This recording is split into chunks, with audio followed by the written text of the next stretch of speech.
Bom dia a todos, mais uma vez bem-vindos às reuniões clínicas da Medicina Esportiva Unifesp. Sou o Dr. Paulo Zeles, em nome aqui do nosso professor responsável da disciplina, professor Alberto Cocchini, professor Beno, professor Andreoli. Dou as boas-vindas à nossa apresentante, a doutora Ana Gandolfi, e a todos os demais participantes da nossa aula. A Ana é neuro, comanda aqui nosso ambulatório de concussão cerebral no esporte, junto com o Ricardo Eide, que ajudou na formatação e criação desse ambulatório. Ana, bem-vinda, fique à vontade. Obrigada, Paulo. Bom dia a todos. Bom, como o Paulo falou, meu nome é Ana, eu sou médica e neurocirurgiã formada pela escola, coordeno um ambulatório de concussão cerebral no esporte, e hoje eu vou falar um pouquinho para vocês de concussão, mas vou começar com um caso clínico que foi realmente avaliado, é um caso clínico bem nosso mesmo, ele foi avaliado no nosso pronto-socorro de neurocirurgia e depois ele veio para o ambulatório de concussão, tá? Então, vamos começar com um casinho. Quando vocês quiserem interromper, fazer pergunta, fiquem à vontade. Alguns dos residentes aqui talvez já conheçam o caso, porque ele foi atendido no nosso ambulatório. Então, vamos lá. Então, é um paciente feminino, 29 anos, jogadora de rugby, e ela veio no pronto-socorro, a princípio, com uma queixa de dor de cabeça 3 dias, e ela referia que ela tinha tido uma colisão, então um trauma na cabeça. Ela falou que bateu a cabeça contra o quadril da colega, há 2 semanas da entrada, e negava perda de consciência, crise convulsiva, náusea, vômito, confusão mental, qualquer sintoma neurológico. Inclusive, ela foi avaliada no momento na beira-campo e foi liberada para o retorno à partida. Ela evoluiu com cefaleia intensa, com piora importante, a 3 dias da entrada, após uma longa viagem de avião. Refere que tinha uma piora importante desses sintomas durante a atividade física. Aqui tem um videozinho só para a gente ver como foi a colisão, que acho que é interessante a gente ver. Vamos ver que realmente a descrição dela foi bem característica, né? Ela teve uma colisão contra o quadril da colega. Ela procurou o pronto-socorro do Hospital São Paulo, foi atendida, medicada, liberada, após uma realização de uma tomografia de crânio. Então, o exame físico dela, no momento da avaliação no pronto-socorro, estava absolutamente normal, foi feito, inclusive, fundo de olho, avaliação de marcha e equilíbrio, mas estava absolutamente normal. E a tomografia, daí eu vou pedir que vocês acreditem em mim, estava normal, né? Então, a gente fez a janela de parênquima, uma janela óssea, não tinha nenhuma evidência de lesão estrutural. Com esse quadro, ela foi encaminhada para o ambulatório de concussão, porque ela persistia com esses sintomas. Tá. No ambulatório de concussão, a gente tem usado, a gente vai falar um pouquinho depois na explanação, o SCAT-5. Então, basicamente, né, o que ela apresentava entre os red flags do SCAT-5, ela apresentava uma visão dupla, que não era vista no exame físico, mas ela referia uma visão dupla, e uma dor de cabeça intensa. Os sinais observáveis à beira-campo, né, como eu falei, a avaliação dela estava normal, ela referia que ela tinha batido a cabeça no quadril da colega, e, né, entre a avaliação de memória imediata, dia, mês, né, não teve nenhuma alteração.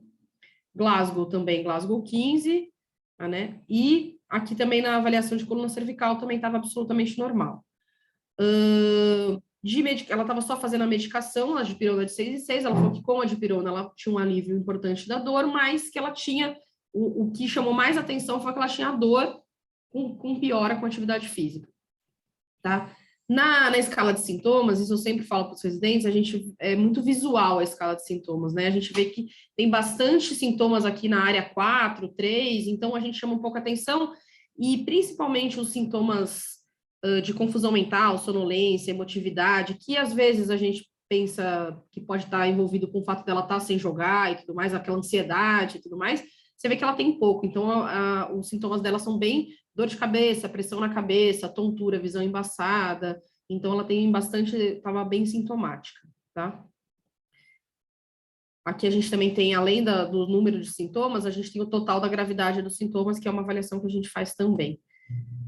Aqui, na orientação, ela errou o dia, que é uma coisa que a gente valoriza pouco, isoladamente, quando erra só o dia, a gente valoriza pouco, mas ela errou esse dia. A memória imediata estava boa, então ela acertou 5 palavras na primeira tentativa, 4 na terceira, na segunda e na terceira 5 de novo, então é considerado bom. Nos dígitos de trás para frente, ela teve uma boa evolução também, ficou com uma nota de 2 em 4, mas não foi ruim, e os meses na ordem inversa acertou todos. Então, na avaliação, na triagem neurológica, o que ela tinha mesmo era essa queixa de visão dupla, né, que foi a única coisa que ela pontuou na triagem neurológica. O exame do equilíbrio foi absolutamente normal, e a memória atrasada foi excelente, né, das 5 palavras ela lembrou as 5, então teve uma boa... Então, assim, a gente definiu na decisão, né, a gente definiu o exame neurológico como anormal, a severidade dos sintomas em 39, então tinha bastante sintomática, e o exame anormal por conta dessa diplopia que ela apresentava, o restante próximo do normal. Então, o que a gente fez, né? A princípio, a gente, como ela tinha realmente essa piora da sintomatologia com a atividade física, que é muito característico, a gente deixou ela afastada uma semana, medicada, mas assim, medicada a princípio só para dor, para a gente poder avaliar, reavaliou em uma semana, nessa uma semana ela melhorou, e a gente começou a reintroduzir os exercícios físicos de forma gradual, que a gente vai falar lá no finalzinho da aula. De qualquer forma, ela tinha uma outra coisa que a gente deixou ela afastada, né, não só do esporte, que hoje até é uma coisa difícil de fazer, foi dos estímulos visuais, né, porque normalmente quando você pede para qualquer pessoa ficar em repouso, né, você não vai, por exemplo, trabalhar, você não vai jogar, né, a primeira coisa que a pessoa faz é, sei lá, ficar assistindo Netflix em casa. Então, os estímulos visuais é uma coisa que precisa realmente reforçar com o paciente, até mais do que a parada da atividade física nesse momento. Então, falar um pouquinho da concussão. Então, assim, o que é concussão, né? Então, é um processo que afeta o cérebro decorrente de uma força biomecânica, e hoje a gente sabe que o trauma não precisa ser mais direto na cabeça, ele pode ser um trauma, por exemplo, no tórax, que é relativamente comum, com o movimento de aceleração e desaceleração, porque a inércia entre o cérebro e a caixa craniana é diferente, então você tem um cérebro sacudido, né, que a gente fala. Então, a gente tem uma colisão do cérebro contra a caixa craniana, então isso só pode resultar em concussão. Normalmente, é uma alteração que não tem lesão estrutural, então achei interessante esse caso, porque a gente efetivamente tinha tomografia, não são todos que a gente tem a tomografia, mas esse a gente tinha, e você vê que realmente não tinha uma lesão estrutural, que a gente consiga ver, mas tem uma alteração bioquímica então, que leva à sintomatologia. Pode ou não ter perda de consciência, isso é super importante, porque até pouco tempo atrás se acreditava que, se não teve perda de consciência, está tudo bem, não teve concussão, e hoje a gente sabe que não, que pode ter concussão mesmo sem perda de consciência, e normalmente tem, né, os sintomas são muito variados, pode ser cefaleia, a cefaleia é o mais comum, mas pode ser cefaleia, pode ser alteração de memória, pode ser alteração de sono, pode ser labilidade emocional, irritabilidade, então, assim, é muito variado os sintomas, mas a cefaleia é muito frequente, talvez até pela própria frequência da cefaleia na população geral, mas essa cefaleia que piora com o exercício, normalmente a gente considera já que é uma síndrome, que pode ser uma síndrome pós-concussão. Normalmente, 80% a 90% dos pacientes que sofrem uma concussão, seja ela no esporte ou não, eles vão ter resolução espontânea em até 10 dias, né? A gente fala de 7 a 10 dias, mas em até 10 dias. Depois desse período, é o que a gente chamaria, se persistir um sintoma que a gente chamaria de síndrome pós-concussão. As mulheres são mais acometidas que os homens, que existem algumas teorias sobre isso, né? As teorias mais aceitas são que a mulher tem tem um volume de musculatura cervical menor, então ela tem menos capacidade de absorver esse impacto na região cervical, então reflete mais esse impacto para a cabeça.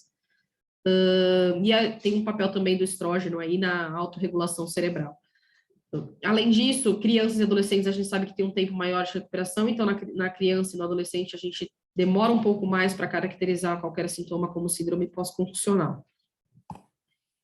A ferramenta que a gente usa a princípio para avaliar é a última ferramenta que foi desenvolvida, o SCAT-5, na verdade, lá em 2004, no segundo simpósio de concussão no esporte, foi criado o SCAT, que era na época o SCAT-1, mas só tinha ele, então não era chamado de 1, e foram sendo feitas modificações nele, e hoje a gente está na versão 5, que é de 2016, foi publicado em 2017, mas a versão é de 2016.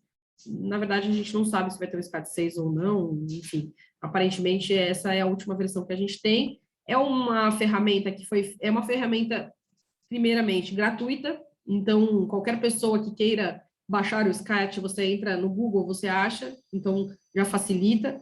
Em português, a gente ainda não tem a versão traduzida publicada. Ela já está traduzida, mas ela ainda não foi publicada, então a gente não acha tão fácil. Mas a versão em inglês você acha em qualquer lugar. E é uma ferramenta que ela não serve, na verdade, ela não tem o intuito de ser diagnóstico, ela tem o intuito de ser para acompanhamento. Então, na verdade, a gente usa muito o SCAD, por exemplo, no ambulatório, mas idealmente, e talvez a gente chegue nesse ponto em algum momento, a gente deveria fazer o SCAD de todos os atletas, como ou pré-temporada, ou enfim, né, começar em algum momento fazer de todos os atletas, para que quando esse atleta tem uma concussão, a gente consiga fazer uma comparação dele com ele mesmo. Então, a gente tem um baseline para fazer uma comparação dele com ele mesmo. Porque senão a gente fica sempre na dúvida, né? Se aquele os sintomas é mais fácil, mas o equilíbrio, será que já não era assim? Será que não é, né? Então, tudo isso, o importante era a gente ter essa ferramenta. Existem outras ferramentas, então existe o Impact, que é muito usado nos Estados Unidos e é muito fácil de usar, porque ele é digital, a única questão para a gente é o custo. E existem outras ferramentas para acompanhamento, o importante é a gente padronizar e sistematizar e usar sempre a mesma ferramenta. O Impact, ele fala a mesma coisa, que o ideal é ter um baseline e depois a gente ir fazendo regularmente conforme o paciente tem queixa, tá? E falar um pouquinho, né? Mas por que você não tenta alguma...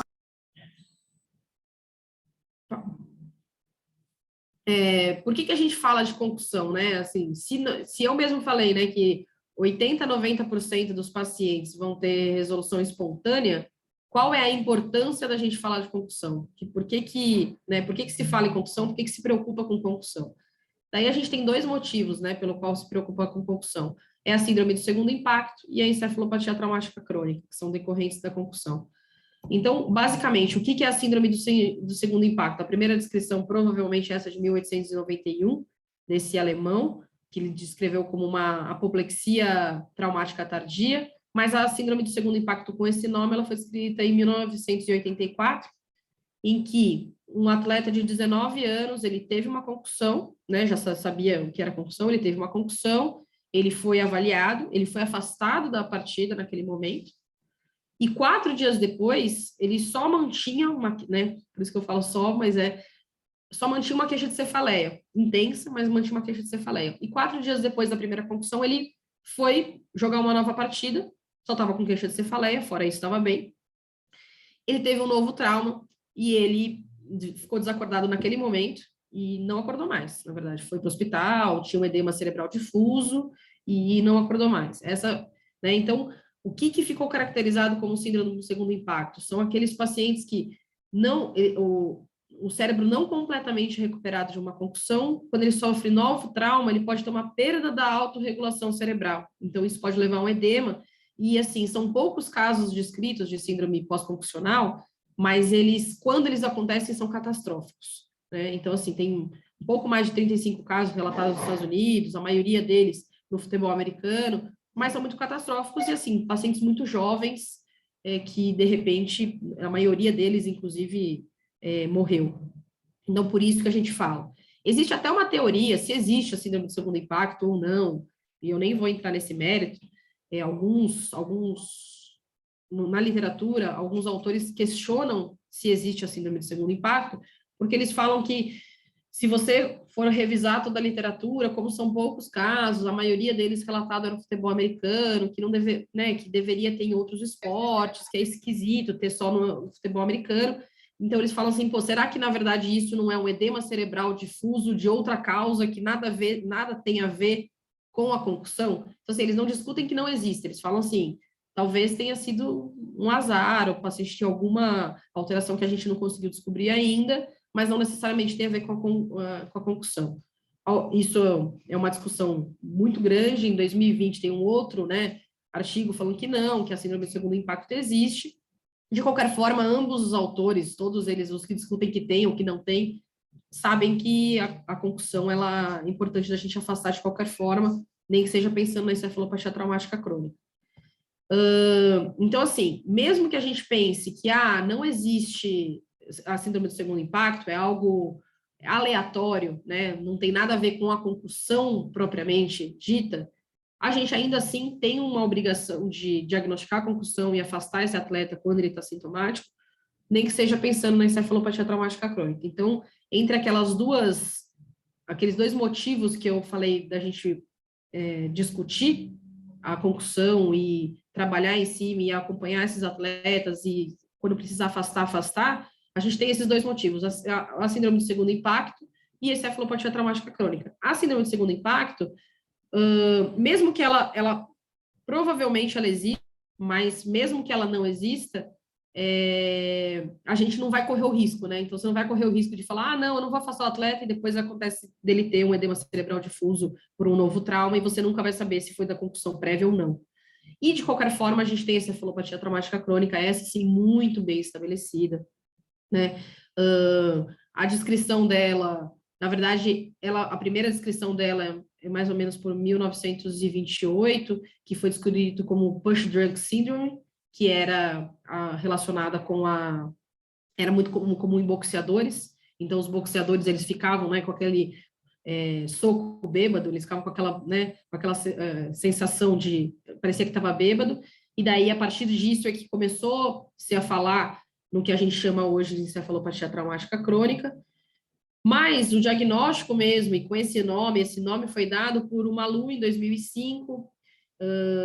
Para quem tiver curiosidade de assistir, tem um filme com o Will Smith, inclusive o Will Smith faz o papel do Malu, que chama Concussion, que é muito bom o filme, e ele conta um pouquinho dessa história, que basicamente é assim, como eu falei, já tinha descrição, a gente não chamava de encefalopatia traumática crônica, mas essa entidade ela já existia essa descrição, só que a maioria da comunidade médica acreditava que isso acontecia muito em boxeadores, né? Até pelo fato de o objetivo do boxe, né, ser aquela questão do nocaute e tudo mais, então achava que era de boxeadores.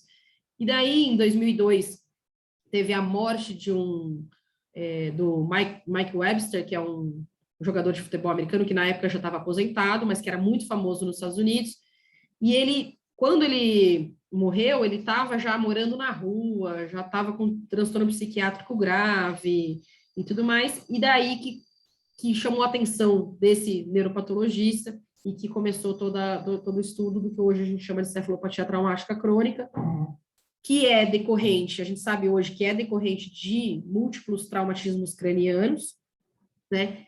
E que pode levar a declínio cognitivo, pode levar a parkinsonismo, pode levar a transtornos psiquiátricos graves, tem relatos na literatura de suicídio. Então, nem que seja por isso, a gente precisa tratar a concussão com certo cuidado, pensando, mesmo que seja só na encefalopatia traumática crônica, que já é bastante coisa. Então, de qualquer forma, como que a gente normalmente acompanha esses pacientes, né? A gente, infelizmente, ainda não tem como fazer o pré-teste, né? O que seria o baseline, né? Talvez a gente consiga aí em breve, pelo menos, né, dos atletas que a gente atende mais frequentemente, fazer esse baseline, mas normalmente a gente seguia muito por isso, como ele vai na triagem cognitiva, na triagem neurológica, e também se ele tem uma piora dos sintomas que ele está referindo com atividade física. Se ele tem piora dos sintomas com atividade física, não tem muito que a gente possa fazer, a gente precisa afastar. O que a gente aceita, se o Ricardo até quiser complementar, eu acho que ele faz um pouquinho bem semelhante, o que a gente aceita hoje como certo, né? Antigamente a gente afastava de tudo. Hoje a gente tenta afastar de tudo, de atividade física, mais os estímulos visuais, por pelo menos uma semana, às vezes duas, quando é muito, muito sintomático. E daí a gente vai reintroduzindo, principalmente atividade aeróbica, né, leve, aos poucos. Mas eu tenho uma tendência a colocar atividade física leve mais precoce, né, nem que seja uma caminhada, alguma coisa. Por quê? Primeiro porque a gente não vai ter se a gente pensando que a autorregulação cerebral não está com alteração, se você colocar uma atividade física leve, você não vai ter uma subida tão grande da pressão arterial, então talvez você tenha menos sintoma, né? Então o paciente atleta, por exemplo, que está referindo sintoma, ele está referindo sintoma em atividade física moderada e intensa. Na atividade física leve, talvez ele consiga aguentar um pouco mais. E a atividade física leve, ela ajuda bastante a gente nesses sintomas mais emocionais. Então, na ansiedade, no controle do sono. Então, eu acho que é um balanço bom para a gente fazer. Eu normalmente faço isso, sim. Claro que varia de caso para caso, mas pelo menos 1, 2 semanas eu faço de tudo. E lembrar que os estímulos visuais é super importante, porque a maioria dos pacientes, quando a gente fala que, não vai poder jogar, tá bom, eu vou ficar assistindo TV, eu vou ficar, né? E os estímulos visuais são super importantes da gente tirar os estímulos visuais também. Tem muitos deles que têm piora com os estímulos visuais. E depois a gente vai fazendo essa reintrodução gradual, que é o que é preconizado hoje, até quando a gente pega o SCAT mesmo, no final ele tem uma recomendação de como a gente fazer o return to play, né, a volta ao esporte. Então ele fala isso, para ir começando com atividades graduais, e até existe uma escala de como fazer essa atividade, tanto a atividade física quanto a atividade educacional, por exemplo. Se o atleta faz faculdade ou estuda, né? Como você fazer essa graduação, como você vai avaliando, mas o mais importante é avaliar muito de perto e fazer avaliação muito regular, então a cada 1 semana, 2 semanas, avaliar e ver essa história de sintoma. Outra coisa que é muito importante, é uma questão educacional que a gente sempre fala, é você falar, né, deixar claro para o atleta qual é o risco dele mentir, por exemplo, porque é relativamente frequente eles mentirem para tentar voltar, para tentar treinar antes e tudo mais. Então, isso é importante a gente falar e mostrar e dar exemplo. Eu, por exemplo, sempre dou exemplo do Maguila, né? Porque todo mundo de maior ou menor grau sabe quem é o Maguila e tudo mais, então sempre dou esse exemplo. Isso é uma coisa, é um trabalho contínuo que a gente tem que fazer. E assim, do ponto de vista prático, a gente tem algumas coisas que podem ser feitas no futuro. Podem, a gente tem alguns trabalhos mostrando a dosagem da proteína S100B, mas a proteína S100B, a princípio, ela só vai ser muito alterada em traumas mais graves de crânio, então em traumas leves a gente não conseguiu, pelo menos, visualizar o papel dela ainda. Tem a ressonância funcional, mas que pelo menos no nosso ambiente, não é algo que você consegue fazer de rotina. E, na verdade, acho que nenhum ambiente, até porque é uma ressonância que não é, a gente usa muito para estudo, mas não usa na prática, né? Muito na prática clínica. Ana, se a gente Oi! puder voltar um pouquinho, até para ficar mais dinâmico, eu queria ouvir do Ricardo, que tem essa Claro. mesma visão, né, da concussão, mas talvez com um viés um pouquinho mais de esporte, sobre essa questão da parada do atleta, né? Como é que a gente faz? É muito difícil a gente deixar um atleta profissional, um atleta que faz atividade com constância, deixar ele parado, mas ao mesmo tempo a gente sabe que a gente não pode ignorar o que ele teve. O que você faria talvez um pouquinho diferente do neuro? O que também na sua experiência, que também é grande nessa área, você acha que daria para a gente tentar associar com esse retorno dele, Ricardo? Bom, fala pessoal, bom dia a todos oficialmente agora.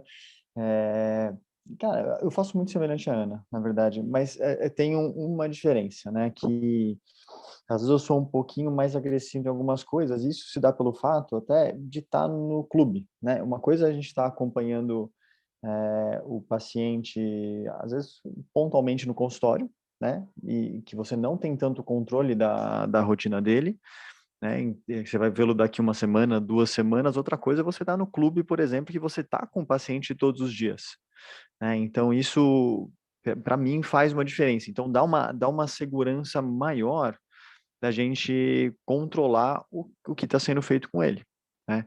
Então o que eu realmente tento fazer é tentar identificar, né? A gente tem, como a Ana pontuou bem ali no SCAT-5, a gente consegue ver alguns padrões de apresentação, né? Então, esse caso especificamente, mais com cefaleia, mais com tontura, mais com alterações de aparelho vestibular, provavelmente, né? Algumas outras coisinhas.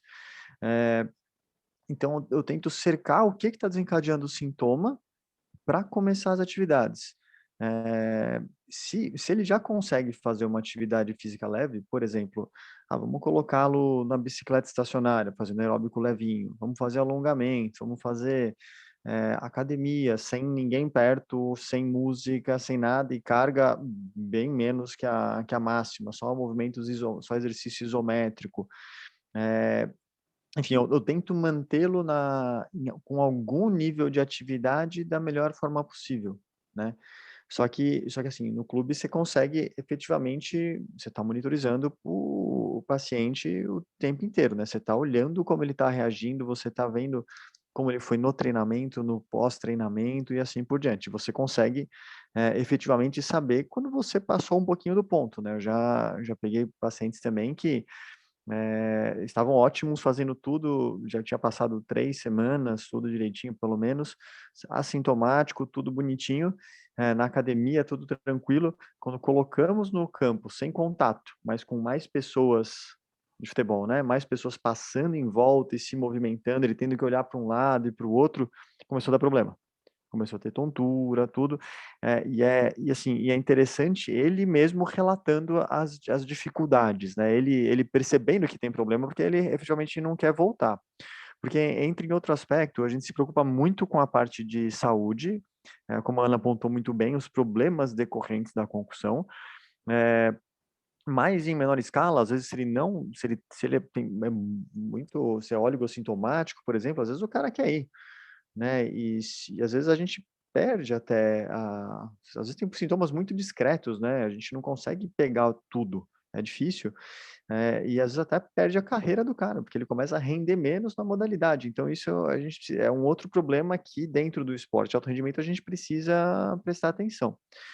Então no final das contas o que que eu faço? Eu tento liberar o quanto antes, né, se tiver assintomático, estiver se sentindo bem, às vezes eu até encurto esse prazo realmente, de deixar afastado, né. Se ele estiver bem sintomático, aí eu mantenho sim, até dar uma zeradinha, né. Se tiver, tem muita dor de cabeça, muita tontura, a gente vou segurando nas atividades, né, e limitando o que pode fazer. Mas eu tento dar quanto antes, assim como a Ana comentou, quanto antes tento liberar atividades, né, mas com o cuidado de mapear o que está desencadeando o sintoma, né, porque não significa, se ele fizer só atividade aeróbica e está desencadeando sintoma, não significa que com uma atividade, com exercício resistido leve ou com alongamento que ele vai ter, né. Então é interessante a gente ir mapeando cada uma dessas coisinhas para entender onde a gente pode forçar. E eventualmente ele fica muito bem, né, só que às vezes fica com déficit em algum aspecto, né, que às vezes precisa compensar de algum jeito, como entorse de tornozelo, que às vezes fala: "Tá bom, preciso compensar, preciso fortalecer outras estruturas para conseguir compensar essa instabilidade", por exemplo. Às vezes ele fica com alguma coisinha diferente, eh, e você já não acha nada de sintomas, você não acha nada nos testes todos normais, mas você percebe que alguma coisa mudou ali, né. E já passou, às vezes, alguns meses você precisa tentar suprir essa necessidade, tendo a segurança que não tem nada alterado mais de concussão, né, e estrutural. Então Ricardo, é muito sobre se a gente falar de alguns esportes potencialmente de maior risco, por exemplo, automobilismo, ciclismo, esqui, alguma coisa que se ele tiver uma mínima alteração pode ser uma coisa que comprometa até a uhum. saúde dele de uma forma um pouco mais perigosa. Como é que eu faço para um cara de automobilismo que teve uma concussão voltar? Porque pode ser mais arriscado, né? Então esses casos, Paulo, assim, eu sempre é óbvio, esse aí é risco de o cara morre, né, ou o cara morre ou o cara pode causar acidentes gravíssimos. Eu acompanhei agora um da Stock Car, né, que teve um acidente grave e acabou evoluindo com uma concussão, e eu efetivamente eu acompanho da mesma maneira, liberando para algumas atividades.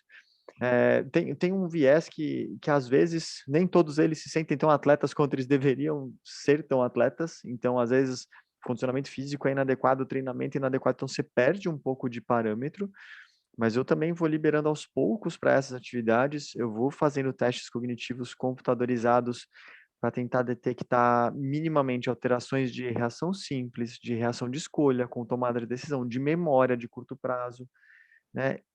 E enquanto esses testes não estiverem estáveis, mesmo no repouso, diante da atividade física, eles não estiverem completamente normais e estabilizados, eu não vou progredindo não. Mesmo agora mesmo esse caso que eu peguei da Stock, com a progressão, Depois que eu achei, pô, tá bom, ele tá assintomático para atividade física, fazendo tudo, tá? O teste tá estável. Mesmo assim, a gente teve um cuidado, falou, tá bom, vamos antes de ir para estoque, ele tinha um treino num kart, com velocidade mais reduzida, com o ambiente mais controlado, sem o dos pilotos, só ele rodando sozinho, porque especificamente na Stock Car você não pode pegar o carro da Stock e treinar no carro. Você não tem essa possibilidade. Eles só andam com o carro no dia, um dia antes, 2 dias antes, e no dia da prova. Eles não podem usar o carro antes para treinar, né? Então, eles treinam de outras maneiras, simuladores e karts, essas coisas. Então, ele pega um ambiente um pouco mais controlado, que para a gente, por mais que seja, nossa, que absurdo, tal, cara, é o ambiente dele, ele está seguro daquele jeito, ele consegue diminuir, se ele diminuir alguma porcentagem específica vou um pouco mais devagar do que eu costumo ir, para ele é bem próximo tem uma relativa segurança, né? E é mais seguro do que você jogar o cara na Stock Car de cara, Claro. né? Ricardo, Então, vou deixar a Ana seguir, depois a gente volta para as suas considerações. Uma coisa que eu vou pedir para você pensar, que eu vou querer que os dois comentem mais para o final, é sobre esses medicamentos que a gente pode usar, que muitos imaginam que sejam doping, mas aí a gente vai falar justamente se faz um TUI, se usa o medicamento, como é que a gente segue com isso daí. Tá bom, Ana? Se quiser continuar aqui, tiver alguma pergunta, eu te interrompo, mas vamos seguir, senão a gente vai acabar estourando no tempo mais para frente, tá bom? Não, tá bom. Eu estou terminando de qualquer forma, acho que eu fiz uma aula curtinha mais para a gente discutir também essa questão, e acho que a grande questão é de a gente discutir esse retorno, né? Eu gostei bastante do que o Ricardo falou, eu acho que, assim, no ambulatório, a gente tem que ser um pouquinho mais conservador, né? Isso aí é que nem pós-operatório, que o paciente fala assim, posso fazer atividade física? Você fala, não. E, na verdade, talvez ele pudesse fazer uma caminhada leve, entendeu?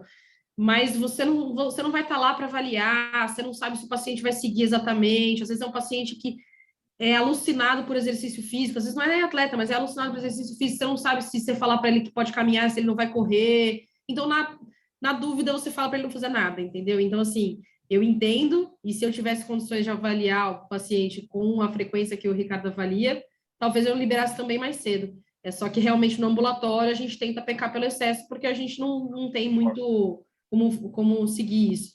E acho até que esse contato nosso, né, com o ambulatório, com o médico do clube, é fundamental, na verdade, né? No rugby, a gente tem tido uma ligação muito grande, né? Normalmente, quando vem o paciente, a gente já está sabendo da história, né? Então, é importante isso, mas acho que é legal se a gente pudesse ter sempre o contato com o médico do clube, seria fenomenal, assim, realmente mudaria muito, até, eu acho que encurtaria o tempo de repouso, mesmo que o repouso relativo, ou da progressão aí que a gente consegue fazer, tá?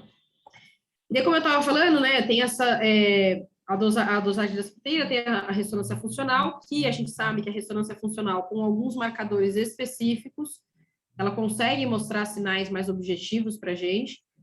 E a dosagem da lipoproteína E4, que, na verdade, a dosagem da lipoproteína E4, ela é um fator prognóstico, né? Então, a gente sabe que alguns pacientes têm um pior prognóstico neurológico quando submetidos ao trauma, de acordo com a dosagem. Ainda não, a gente não faz rotina nenhum deles. Acho que a ressonância funcional talvez seja o que a gente mais facilmente vai chegar aí no momento. E, assim, eu acho que falta muito a gente ter algo mais objetivo. Primeiro, por esse fato, né? Então, assim, o atleta, ele tem uma necessidade, muitas vezes, até financeira, de jogar.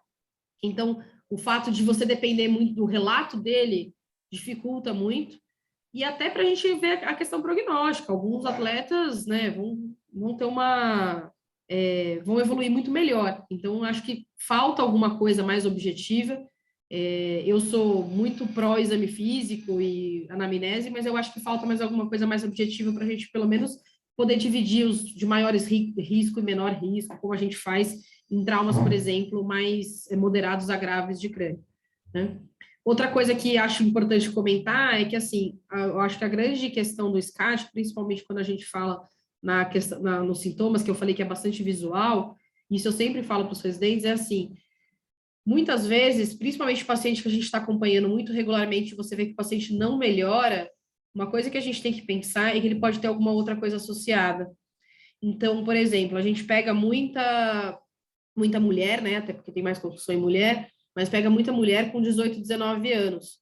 Eventualmente, a gente já tem alguns casos, na verdade, no ambulatório, que ela teve a concussão e depois da concussão você viu que ficou só uma cefaleia persistente. E daí a cefaleia você vê que tem um padrão diferente, né? Ela tem um padrão já mais migranoso, associado às vezes ao período menstrual. Então você vê que às vezes a concussão só foi um desencadeante para uma enxaqueca. Às vezes já tem história familiar, então é aquela paciente que ela vai ser enxaquecosa, talvez a concussão tenha acelerado o processo. Então, isso eu acho que é importante a gente falar, porque senão fica tudo também na conta da concussão, né? Isso vale para qualquer outra coisa. Quando você vê que o sintoma é mais depressivo, talvez ela tenha uma depressão associada, a gente precisa ver se não está indo muito para um lado, né? A gente atendeu recentemente no ambulatório, por exemplo, um atleta do rugby também, mas era um homem, que ele tinha uma lente intraocular, como se fosse um cristalino falso. E ele tinha tido uma concussão e estava com uma visão dupla. Daí, olhando o SCAT, ele estava super bem, no cognitivo ele estava super bem, no neurológico ele estava super bem, nos sintomas ele tinha visão dupla. Só que ele tinha visão dupla sem cefaleia, ele tinha visão dupla sem nenhum outro sintoma, e ele tinha visão dupla independente do esporte ou não. Daí eu falei, não, alguma coisa é esquisita. Eu falei, ó, precisa passar no oftalmologista. Ele já tinha uma consulta marcada com o oftalmologista. Eu falei, ó, a princípio, para mim, é oftalmológico, né? Mas é porque senão fica tudo na conta da concussão, né? Ah, não, teve uma concussão, foi com visão dupla, deve ser concussão. Não, na verdade, ele teve o trauma, na verdade, do trauma ele estava, só que provavelmente deve ter tido algum deslocamento. Eu, na verdade, entendo quase nada de oftalmo, mas eu imagino que tenha tido algum deslocamento que estava dando a visão dupla. Então, a gente tem que ter esse bom senso, que eu acho que é aí que é nesse momento que o médico entra, né? Porque senão a gente poderia fazer um programa computadorizado, por exemplo, o IMPACT, qualquer pessoa podia aplicar, porque na verdade o IMPACT quem faz é o próprio paciente. E se a gente não tivesse essa interpretação e esse bom senso, às vezes, né, de olhar e de ver que talvez não seja só da concussão, não precisaria do médico. Então, acho que era isso que eu tinha para falar. Você falou das medicações, a gente usa a amantadina, não sempre, usa, na verdade, nos casos mais crônicos, então aquele paciente que não está melhorando e você realmente acha que aquilo é uma síndrome pós-concussão, a gente usa. É off-label, que está na moda agora, né? Falar que medicação é off-label, mas é uma medicação que a gente usa off-label. E, assim, a gente tem alguns casos que até tiveram uma resposta boa. O problema da amantadina é que, normalmente, a gente faz mais cronicamente. E daí tem a questão, né? Por exemplo, quando é mais cefaleia, a gente usa muito na neuro, por exemplo, propanolol para cefaleia, que daí seria considerado doping. Então, a gente tem que dar uma sentida no paciente, tentar colocar uma medicação que interfira pouco. E o que eu sempre falo é assim, né? A gente tem que tentar colocar uma medicação, se for uma medicação de uso contínuo, seja propanolol, seja, né, a cinnarizina, enfim, a gente tem que colocar uma medicação que faça sentido, né? Se o paciente tiver sintomas, sei lá, 2 vezes na semana, ele não vai tomar. E daí a gente vai, né? Ou se ele não tiver 1 semana, 2 semanas de sintoma, é bobagem você pôr uma medicação de uso contínuo. Então, você tem que ir avaliando de perto e falar, ó, agora realmente esse paciente está se tornando mais crônico, talvez a gente tenha que pôr uma medicação. Muito bem, Ana, você tem mais algum slide que você vai apresentar, não? Não, esse é o último. Vou falar para você descompartilhar e a gente pede para o Ricardo também abrir aqui a câmera dele. O Gabi também tem bastante experiência no esporte, quiser contar também algum caso que ele teve aí nos inúmeras modalidades que ele trabalhou, quiser citar alguma coisa. Tem algumas perguntas aqui. O Vitor, claro, parabeniza a sua aula e pergunta se existe alguma teoria do porquê as manifestações psiquiátricas da encefalopatia traumática crônica surgem tão tardiamente, às vezes até décadas após a aposentadoria do atleta. Obrigado, excelente aula. Na verdade, a gente sabe que a gente tem uma proteína, que eles falam proteína tal, que é semelhante ao que acontece no Alzheimer, que tem deposição em algumas regiões do cérebro. Uma dessas regiões do cérebro que tem a deposição é o sistema límbico. E por isso, na verdade, que os sintomas psiquiátricos são bastante comuns. Mais especificamente na amígdala, então por isso que as manifestações psiquiátricas, além de serem comuns, as mais comuns são agressividade, delírio persecutório, e por isso muitas vezes até leva ao suicídio. Na verdade, a teoria, mas é uma teoria, né, que ao longo do tempo vai fazendo essa deposição, por isso que isso aparece tão tardiamente, né? Por isso que normalmente aparece depois que o paciente já está aposentado, normalmente por volta de 40, 50 anos, que é uma fase precoce para você pensar em outros quadros de demência, né? Então, se você pensar no Alzheimer e tudo mais, é precoce, mas normalmente acontece por essa faixa etária. Mas provavelmente porque em algum momento essa deposição dessa proteína descompensa, digamos assim, e por isso que acontece mais tardiamente. Existem alguns medicamentos, eu sei, acho que até imunobiológicos estão sendo usados para evitar esse acúmulo dessa proteína tal. Não sei, não me recordo o nome, mas sabe dizer se já fizeram alguma coisa nesse sentido com relação à concussão?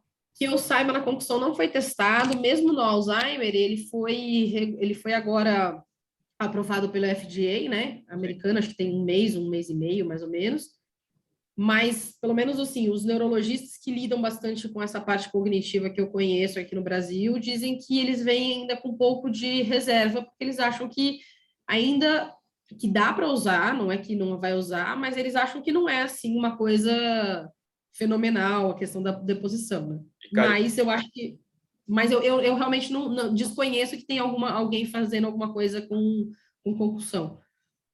Aqui o Bruno pergunta, os dois, na verdade, se o Zogaib também quiser falar alguma coisa, além da reabilitação física, como funciona a parte da reabilitação cognitiva no momento de retorno ao esporte? A reabilitação cognitiva, na verdade, aqui no Brasil a gente faz muito pouco, né? Assim, o Ricardo tem um pouco mais de experiência, ele pode falar lá nos Estados Unidos que eles usam muito aqueles óculos virtual.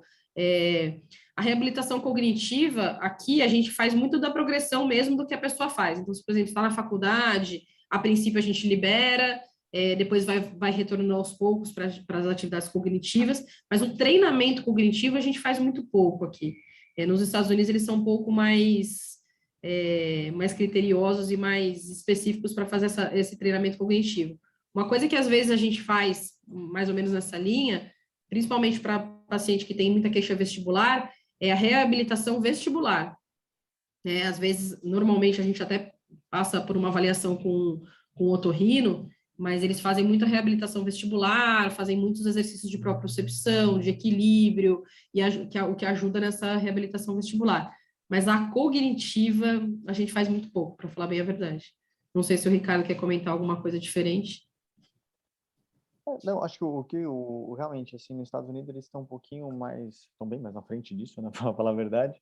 Eles começaram, acho que até mesmo, como a Ana colocou, tem esses óculos para ver especificamente movimentos finos dos olhos, em algumas posições, usam muito na parte de otorrino realmente, a gente tem muito pouco por aqui, mas eles começaram a conciliar mesmo a parte de reabilitação física com treinos cognitivos, né, então colocando não só pensando no aspecto de ensino, de trabalho, essas coisas, mas pensando no aspecto de aumentar uma demanda cognitiva durante o treino. Então, por exemplo, vai fazer um skip no lugar e você vai fazendo perguntas, ou você vai dando tarefas de memória, vai fazendo um skip paradinho no lugar e coloca coisas para você fazer com a mão, você der comandos diferentes, você mostrar uma cor vermelha, você tem que fazer tal coisa, cor verde tem que fazer tal coisa, então, exigindo tomadas de decisão, exigindo memória durante a atividade física. Então, eles começaram a fazer isso, acho que para a concussão da reabilitação lá atrás, nos Estados Unidos, começou a evoluir, né, a ponto de a gente estar cada vez mais utilizando isso até mesmo em treinamento esportivo mesmo, para melhorar a performance, né? Que eu acho que acho que vai ser um próximo passo interessante aí, não só para a reabilitação de concussão, mas é um caminho que acho que vai ser seguido. Mas é realmente tentar casar, né, durante essa atividade física, dependendo de qual for. Sei lá, se o cara for pedalar na bike estacionária, você consegue dar um teste cognitivo, você consegue dar um teste de memória para ele fazendo simultâneo. Então, acho que a tendência é a gente conseguir fazer um pouquinho disso na reabilitação. Né? Então, acho que tem um caminho bem interessante. Eu acho que aos pouquinhos tá começando a surgir isso mesmo. Outra dúvida que eu tinha com relação aos sintomas e a energia do trauma. Imagino que isso não tenha relação. E, além disso, se existe com o nível intelectual do paciente. Então, um trauma leve, ele vai se comportar da mesma diferença em pessoas que têm um basal mais alto ou mais baixo? Ana, Ricardo? Na verdade, com certeza, inclusive o SCAT, por exemplo, na hora que ele pede os dados pessoais do paciente, uma das coisas que ele pergunta é o nível educacional, e outras plataformas usam a mesma coisa, o Impact também, o Impact, se eu não me engano, faz uma comparação, né, Ricardo, entre o nível educacional, né, dos pacientes, ele fala qual que é o nível que você deveria ter.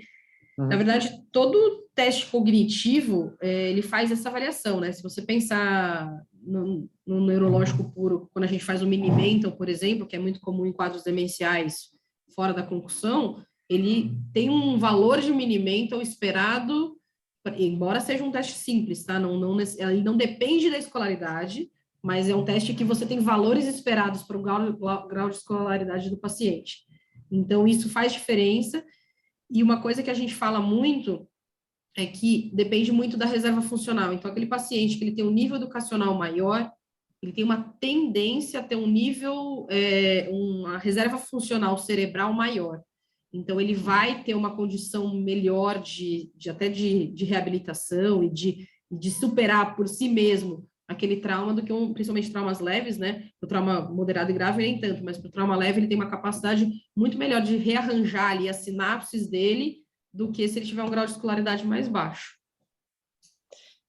Eu acho que uma coisa que entra muito bem nisso, é um negócio que a Ana comentou, é justamente fazer a avaliação basal do paciente, se a gente conseguir, né? Então, você conseguindo ter uma avaliação inicial dele lá na avaliação pré-temporada, né, avaliação pré-participação, é bem mais fácil, porque aí você tenta eliminar um pouco essa barreira, você já tem uma ideia qual que é o normal do paciente, né?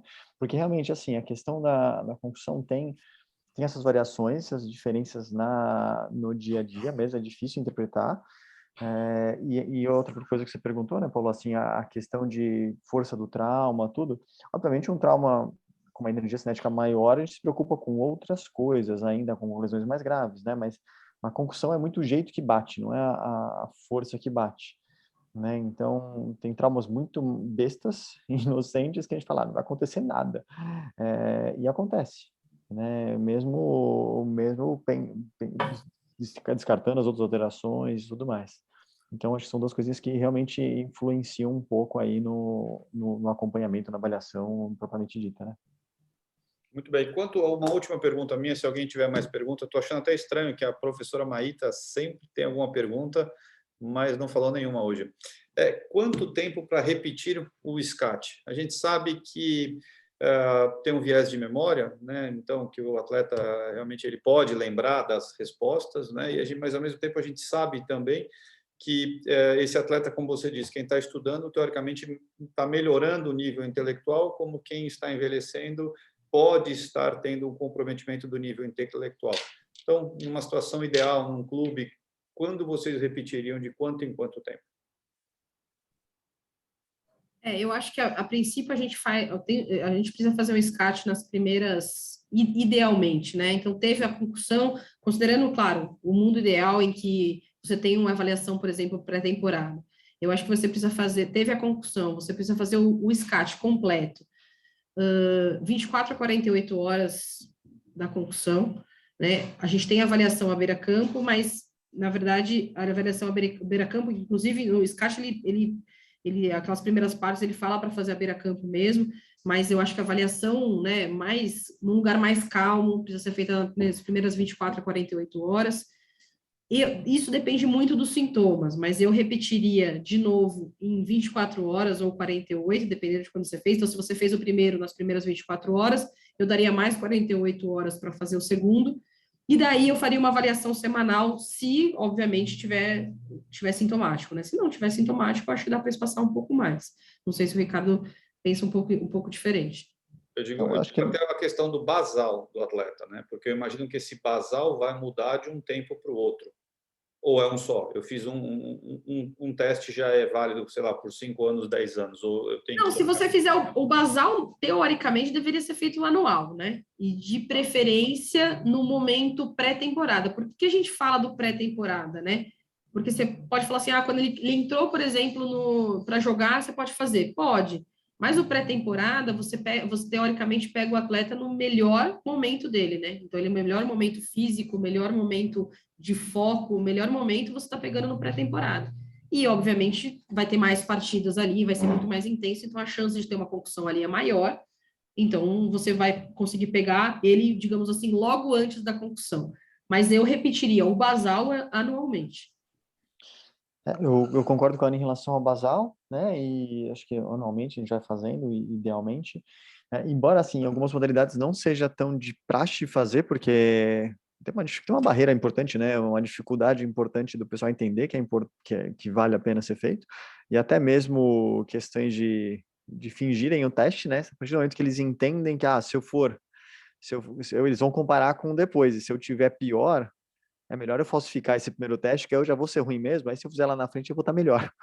Então, eu entendi. Até isso a gente precisa ficar brigando, né? Mas normalmente, assim, no dia a dia, eu acabo guiando muito pelos sintomas também. Eventualmente, eu até faço o teste, dependendo do que a gente fizer de atividade, dia sim, dia não, né? Dia sim, dia não, a cada 2 dias, se o paciente estiver evoluindo bem. Se ele não estiver evoluindo legal, ou se não tiver muita diferença de um para o outro, eu acabo espaçando mais, porque senão a pessoa fica muito ansiosa, não por conta de aprendizado, né? Porque você consegue ir mudando, você muda aspectos que você vai perguntando, outras palavras e assim por diante, né? Mesmo nos cognitivos computadorizados. Mas a pessoa começa a ficar ansiosa que ela não consegue, que ela não está indo bem. E ela fala, mas como é que eu não estou conseguindo? Como é que eu não estou conseguindo? E fica uma cobrança e fica um negócio ruim que acaba atrapalhando a evolução. Então, se ela estiver evoluindo bem, eu vou fazendo espaços mais curtos, até mesmo cada 2 dias. Se estiver evoluindo um pouquinho mal, aí eu espaço mais mesmo, 1 semana, 2 semanas, eu vou espaçando, né, de acordo com o que a gente vai identificando de mudança do paciente. Então, acho que Muito não tem bem. uma receitinha de bolo, Paulão. O Zogaib acho que abriu a câmera dele, não sei se quer falar alguma coisa, Zogaib.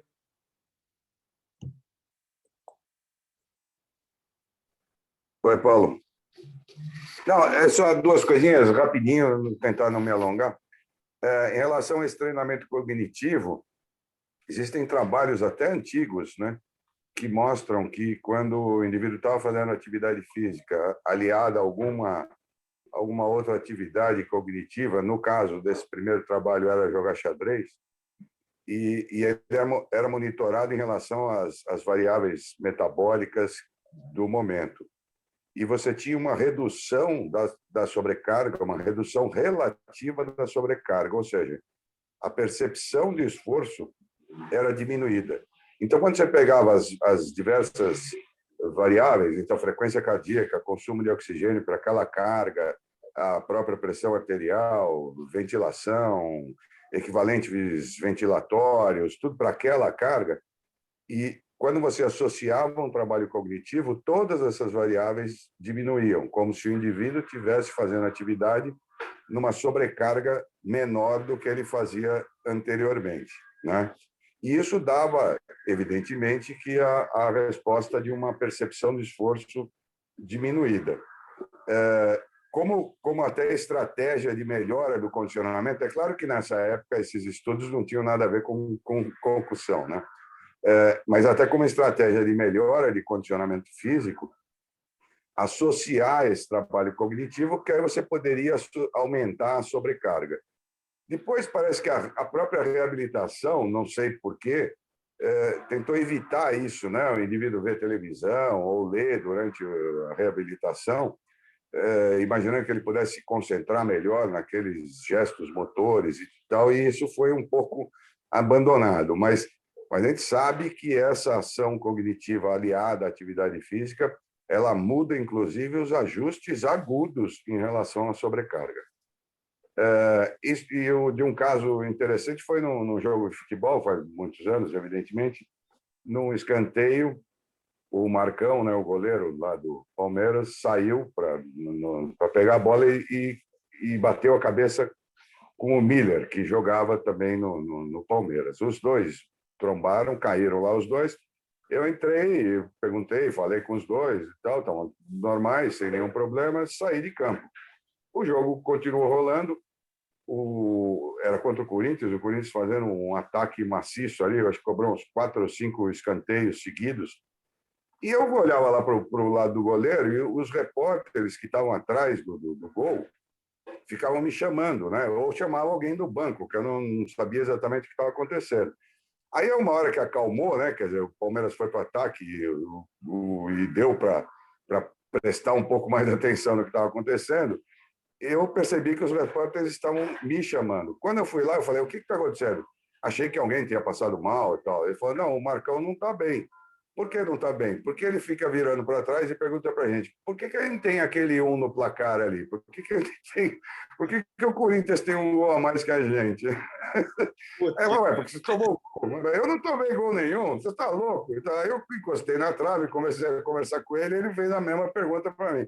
Pô, doutor, por que nós estamos com um a menos, com um gol aí sofrido? Eu falei, você tomou um gol. Eu não tomei gol nenhum, você está louco? E aí o Corinthians vinha para o ataque, ele saía da trave e ia lá, e defendia, e jogava e tal, e a bola ia de novo e tal. Então ficou uma situação que eu demorei ali uns 3, 4 minutos para conseguir entender o que estava acontecendo, né? Quer dizer, vocês conhecem o Marcão, né? O jeito dele é todo, parece que tudo é divertido, tudo é piada, né? Até que eu consegui chamar a atenção do juiz, parar o jogo e tirar ele de jogo.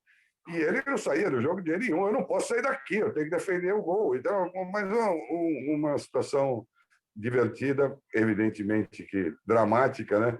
Mas felizmente não teve nada depois, mas foi a minha primeira experiência e bastante interessante.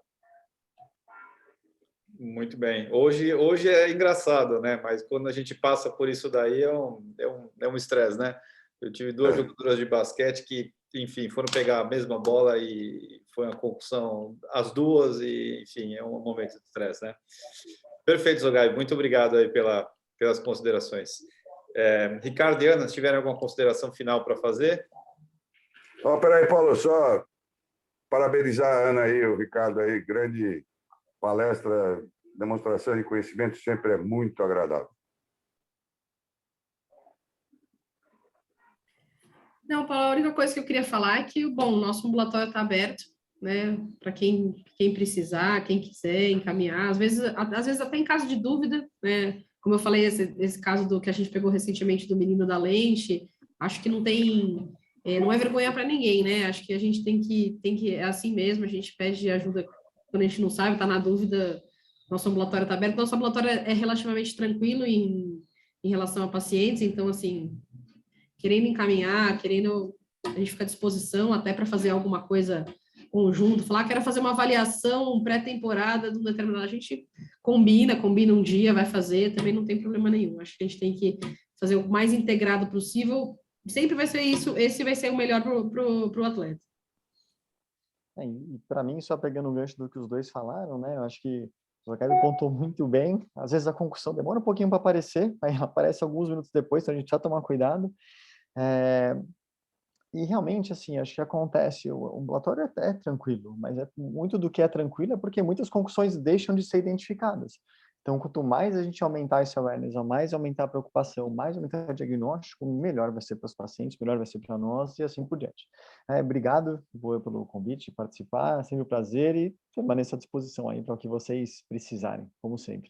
Perfeito, parabéns mais uma vez os dois aí pela aula. Zogai, obrigado pelas considerações. Acho que fica aqui, para quem não faz parte do nosso serviço, que fica essa lembrança de que é um ambulatório de concussão, que isso está associado à medicina esportiva, né? Acho que talvez, acredito que seja o único do país que trata realmente concussão em atletas. Isso começou com o Ricardo, hoje coordenado pela Ana, e a gente vê realmente que eles têm muito conhecimento nisso, é uma área que cada vez mais a gente vê sendo valorizada e a gente vê acontecendo, né? Vê sendo discutido, vê na televisão, a gente acaba vendo os atletas, infelizmente, passando por isso, a gente tem que entender e tem que realmente fazer o diagnóstico correto. Eu mesmo já usei esse ambulatório algumas vezes, agradeço aqui mais uma vez a Ana e o Ricardo, que sempre me auxiliam aí no basquete, tá bom? E parabenizo mais uma vez pela excelente aula.